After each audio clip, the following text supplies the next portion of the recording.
Let's look at a beautiful, original 17th century cup-hilted rapier. Hi folks, Matt Easton here, Schola Gladiatoria. Now, apart from being a YouTuber, I'm also an antique dealer. Now, I guess regular viewers of this channel know that, but some of you won't necessarily be regular viewers. So, luckily for me, in my world of antique dealing, I get to own and handle and sometimes sell on some amazing artifacts. And this is something that's come to me very, very recently, which is, on the surface of it, a cup-hilted rapier. Is it Spanish? Is it Italian? We'll come to that in a second. Now, when looking at particularly older weapons, so I deal mostly in 19th century weapons, some 18th century weapons. I don't get many 17th century weapons come through my hands, but I do get some, and this is one of those. Simply, they're not as numerous. Why? Well, the further back you go in time, the fewer things survive. So if you want to get into collecting original medieval swords, for example, first of all, you need a big budget, and secondly, you need quite a lot of luck and to be in the right place at the right time. They don't come up for sale very often. But thankfully, 17th century items are more common than medieval ones. Now, it just so happens that in the last year, I have actually pretty much started rapier fencing as well. So I run fencing classes, historical fencing classes, and for many, many years, I've been looking at medieval systems and also 19th century systems. I've not really done an awful lot in the middle, in the kind of 16th, 17th century area. However, in the last year, I have started to more, which is nice because I'm now finding that I'm able to get my hands on original rapiers and 17th century swords, and I'm also fencing with replicas of those. Now, before I go on, I want to briefly mention two things, which I have covered in previous videos in greater depth, but in case you haven't seen those videos either for a long time or ever. One of those is, what is a rapier? That's difficult to answer. In the modern world, a rapier is a thrust-centric sword, usually from the 16th or 17th centuries, and it's usually fairly long, much heavier than a modern fencing sword, so don't think about a fencing épée which weighs about 500 grams. These usually weigh 1,000 grams and up to 1,500 grams, so they're 2 or 3 times as heavy as a fencing épée. So they're completely unlike a modern fencing weapon in terms of their mass and balance and things like that. And additionally, a rapier very often can cut. Now, this is the second point I want to come to. There has been a lot of debate over the years. Now, some of my friends, like David Rawlings, for example, London Longsword Academy, good old friend of mine, who's been teaching rapier for many years, incidentally, so he's much more specialised in that area than I am, have taken umbrage in the past with the fact that I have described rapiers as thrust-centric weapons, and even I've gone as far as to point out that certain types of rapier and certain types of small sword cannot cut. Yes, you could hit someone with one, but you're not going to cut through even clothing, and you're not going to do any real damage, and it's just not really a practical attack to do with certain types of those swords. So we'll come to that in a bit more detail in a second. However, a lot of those people who take an umbrage with me saying that have pointed out that some rapiers certainly can cut very well, and people have demonstrated this by cutting through targets with sharp replicas. And indeed, that if we look at the rapier treatises, there are cutting actions in most of them. Now, recently, and this is coming up for review soon, I have received the LK Chen rapier here, which has a formidable blade on it. Okay, now I have absolutely no doubt at all that this will cut really well. First of all, because it's really sharp, but secondly, because the blade on it, frankly, is pretty much like some medieval arming swords. It's a hell of a blade on it that is as broad as a lot of sabres and cavalry swords out there. So, while on paper, many people would, including LKHM, would refer to this as a rapier, and it is a specialised thrusting sword to some extent, it has huge cutting potential, and in fact we're going to see that demonstrated soon.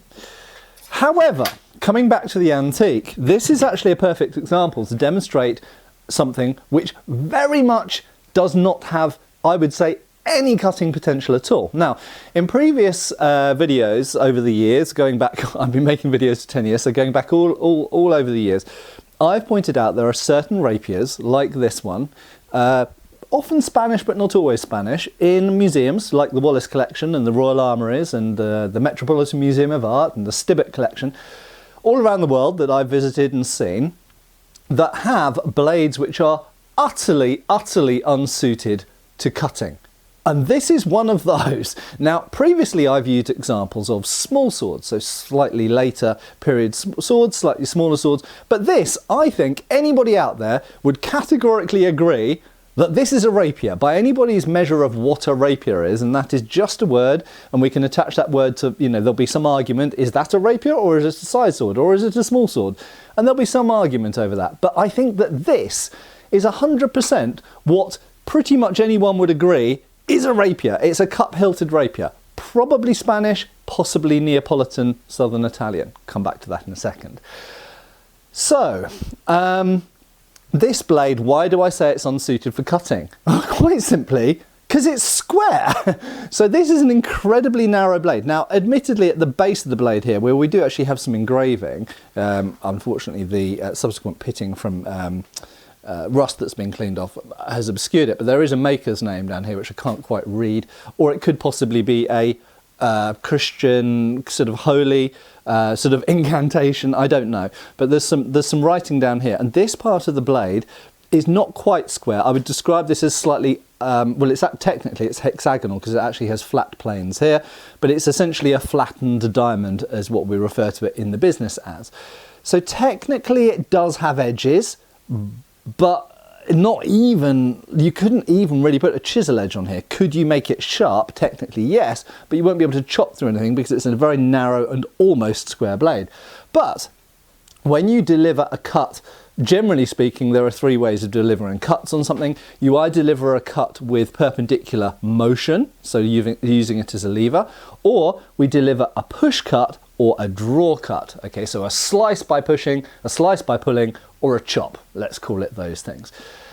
Now, technically, you could make the planes of this edge sharp enough that you might scratch someone really nastily, like a giant paper cut with a push or a pull.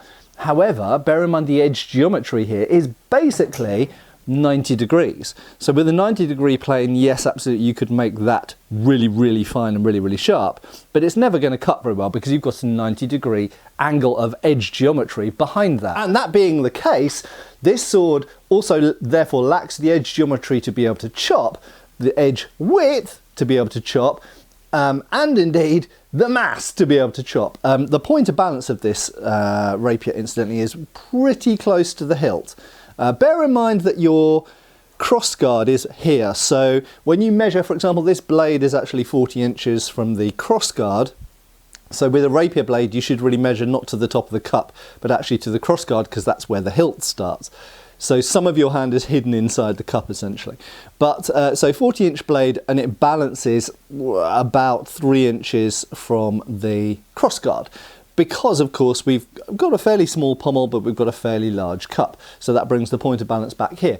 The advantage of that, of course, is this handle's absolutely like a giant overweight fencing foil. The tip is incredibly nimble and maneuverable. So, in a thrusting game, this is absolutely supreme for maneuverability of the point.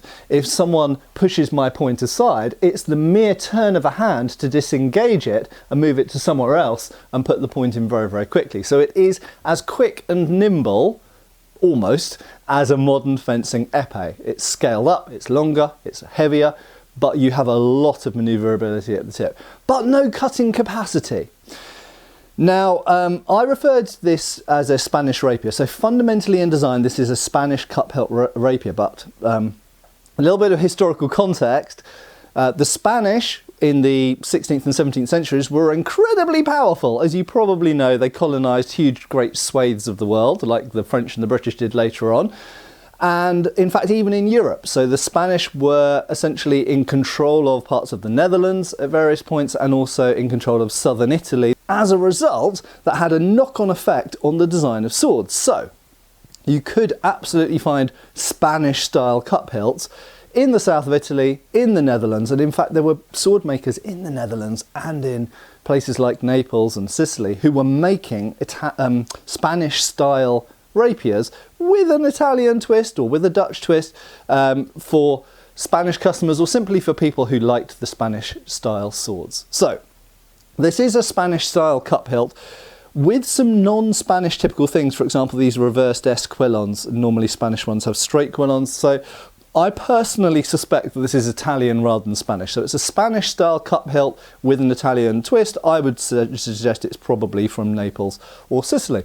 So with this cup hilt style of rapier that could either be used with Spanish styles of fencing or could be used with Italian styles of fencing and the hybrids thereof. And in fact, you find even in the Netherlands, people like Thibaut who are basically doing Spanish, heavily influenced Spanish style fencing, or as my friend Dave Rawlings would say, it is Spanish fencing. That's up to for debate. I don't have a horse in that race, but nevertheless, it's clearly heavily Spanish influenced, La Verdera Destreza. But I think this is probably an Italian one anyway. So really just to summarise, rapier is a very, very problematic term. In English sources, it seems that there's a differentiation between what's a rapier and a long sword. And I suspect that if we take Joseph Swetnam in the year 1617, for example, I suspect he would refer to this as a rapier or possibly as an estoc. Estoc means to thrust in French. And I suspect that Swetnam would actually not call this a rapier. I suspect that he would call this a long sword. That is not a two-handed sword, but a sword that is long. Descriptive, much like broadsword. But in other places at other times it's more complicated than that. And ironically, if we go to Italy, where a lot of people see rapier fencing coming from, and certainly where it's sort of spread out from, I think, if we go to Italy, they usually just say spada, and spada just means sword, just the same as épée in French just means sword. So the problem is, linguistically, we don't have many clues. So, and I've done a video on that in the past as well. So fundamentally, really to say that this is a absolutely gorgeous piece. I'm very lucky to have it. We'll have a quick look at it. This is absolutely incapable of cutting. It is only a thrusting sword, but it handles fantastically for a thrusting sword. And I do think that 100% we can say that this is a rapier. Some swords, like that one over there, is that a rapier? Is it a giant side sword, military rapier, long sword? I don't know.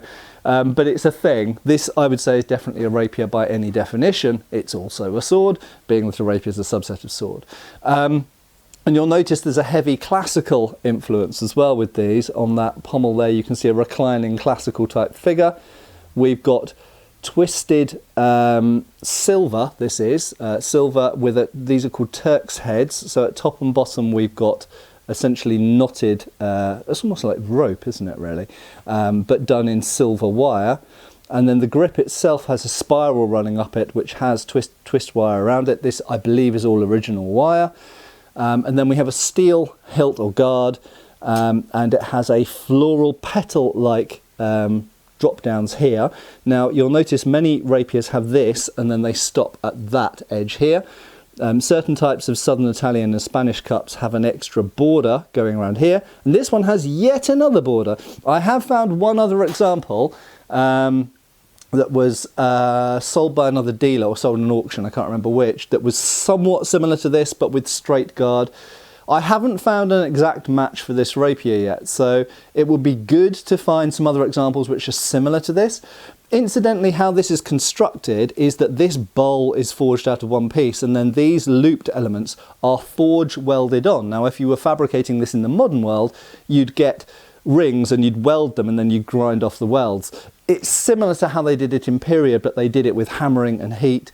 So they're still welded, but they're forge welded rather than electric arc welded.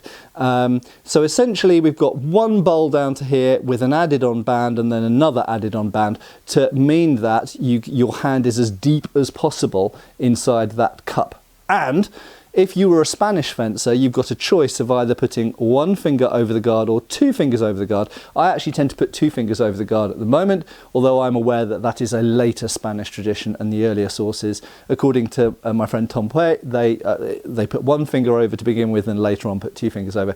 And we do see an according change in the hilt proportions to accommodate that, and indeed a deepening of the cup to accommodate the two fingers. And then the cup itself, I think, is worth a little close-up look. You can see how beautifully made that cup is. And it's pretty strong. You can see this one's been damaged here, possibly in use, where maybe another blade has come through there, or it's just bashed against something. So it's relatively thin, but I think it's probably, or looking at the edges, it's maybe 2.5 millimeters thick. So it's a bit like a kind of armor plate, but with lots of perforations in. Now, why do they put those perforations in? Weight reduction, quite simply. So if you made this one solid bowl, that would be quite a heavy object. So I think they made a decision at some point to make the steel thicker, but then put lots of decorative perforations through, which enable you to, just looking at the ceiling here, because my point's quite close to the ceiling, enable you to have a thicker bowl, but not too heavy. It has been also discussed with my good friend Pedro and various other people in fairly recent times, actually, why there are, if it would be a problem with sharp points when you're fencing at something, because obviously when we use practice weapons we have blunt tips, so our blunt tips don't really get stuck in anything because they've got a big blunt bit on the end. But when you've got a sharp tip and you've got these perforations, I think that sometimes these perforations would stick in the hilt. So this would possibly catch points. Is that an advantage or a disadvantage? Some people believe that it's better to have the point slide off your cup than get stuck in the cup. But whatever your opinions are, I think it's absolutely undeniable that an awful lot of cup hilts and small sword hilts as well in the 17th and 18th centuries do have perforations in them. So either they didn't see it as a problem or they saw it as an advantage. One of those two, I would say. Anyway, I hope you've enjoyed seeing this amazing Spanish/Southern Italian rapier, probably from about 1660, I would guess, something like that. So probably after 1650, before 1700. So it's relatively late-ish, but not super late. So 17th century rapier, I mean, it's not that often you get to see things this old, is it, I guess? And I guess this will probably stay in my collection for quite a while. But just to reiterate, this is a perfect example of a type of rapier that I've spoken about for years that has absolutely no cutting potential at all. Yes, you could whip someone with it, you could smack them around the face with it, but it is not ever going to cut anything, and it certainly won't cut through clothes, and I think it will never cut through skin either. So this is purely a thrusting weapon like an épée, but much bigger and twice the weight of an épée. I hope this has been fun to watch. I hope I'll see you back on the channel soon. If you're not subscribed, please click that button. It means a lot to me and helps the channel. Spread the word, spread the video, and I hope I'll see you back here really soon. I have been Matt Easton, and I will continue to be. Thanks for watching. We've got extra videos on Patreon. Please give our Facebook a like and subscribe if you haven't already. Cheers, folks.